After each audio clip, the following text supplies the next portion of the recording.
मला आता जायचंय. एक गोष्ट मला तुम्हाला सांगायची. परवा बारामतीमध्ये मला एक क्लिप आली. हे सीसीटीव्ही कॅमेरे आम्ही आता बसवले. इथं काही चावरपणा कोणी केला तर ते सगळं त्याच्यामध्ये चित्रित होतं. त्याच्यामध्ये एका 2 मोटरसायकलवरून 4 मुलं आली आणि त्यांनी एकाला जे बेदम मारला. तुमच्याकडे पण काही क्लिप आली असेल. पट्ट्याने काय मारतोय, म्हणजे एखाद्या कुत्र्याला मारलं तरी आपण म्हणतो अरे नको, कशाला मुक्या प्राण्याला मारतो. मरोज तो मारलं त्याला लाथा काय मारत होते, फुटबॉल कसा खेळावा तसं लाथा मोक्या मारत चाललं होतं. मी पोलिसांना सांगितलं उद्या अजित पवारच्या जवळचा कार्यकर्ता हनुमंतराव कुणी असलं आणि त्याच्या मुलांनी जरी असलं केलं तर त्याचा बंदोबस्त करायचा.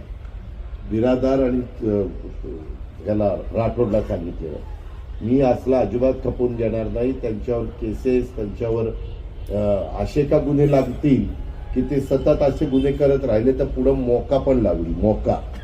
मकोका त्याला आपण मोका म्हणतो, पण ते खरं मकोका आहे. तर मेहरबानी करा, कुणी कायदा हातात घेऊ नका. कुणी तुमचं काही चुकीचं केलं आमच्या पोलिसांच्याकडे येऊन तक्रार करा. त्यांनी आमचा विनयभंग केला, जे काही केलं असेल ते. पण तुम्हाला आता 14 तारखेला आमच्या घटनेचे शिल्पकार डॉक्टर बाबासाहेब आंबेडकरांची जयंती आहे. संविधानाचे 75 वर्ष पूर्ण झालेली आहे. आणि तरी काही जण स्वतःच्या घरची मालमत्ता असल्यासारखं कुणाला बदलून काढतायत, ठोकून काढतायत. हे होता कामा नये. तुमची मुलं बिलं काय करतायत, मुली काय करतायत, कुठे चुका होत आहेत का, हे पालकांची नैतिक जबाबदारी आहे. ही पालकांनी पार पाडावी, भावंडांनी पार पाडावी, नातेवाईकांनी पार पाडावी.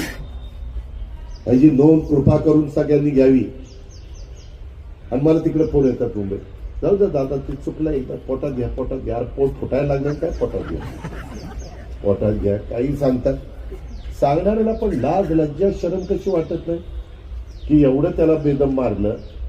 त्याला काय शिक्षा कठोर झाल्याशिवाय लोकांना त्याची किंमत कळत नाही. म्हणून आता जे काही वनवे आहेत, जे काही जिथं लोकांना बसायला उठायला केलंय, पार्किंगला केलंय, आता एक गाडी पण पोलिसांना देणार आहे. कुठं टू व्हीलर चुकीच्या ठिकाणी लागली की ती गाडी क्रेनने उचलायची, जप्तच आत्ताच सांगितलंय कलेक्टरला. आणि पोलिसांनी पण लक्ष द्यायचं. आता पण मगाशी येताना रेमांडोनच्या पलीकड गार्डन आहे, तिथं काहीतरी दुपारी काही जण वेगळ्या पद्धतीच्या गोष्टी करतायत. असं नाही चालणार.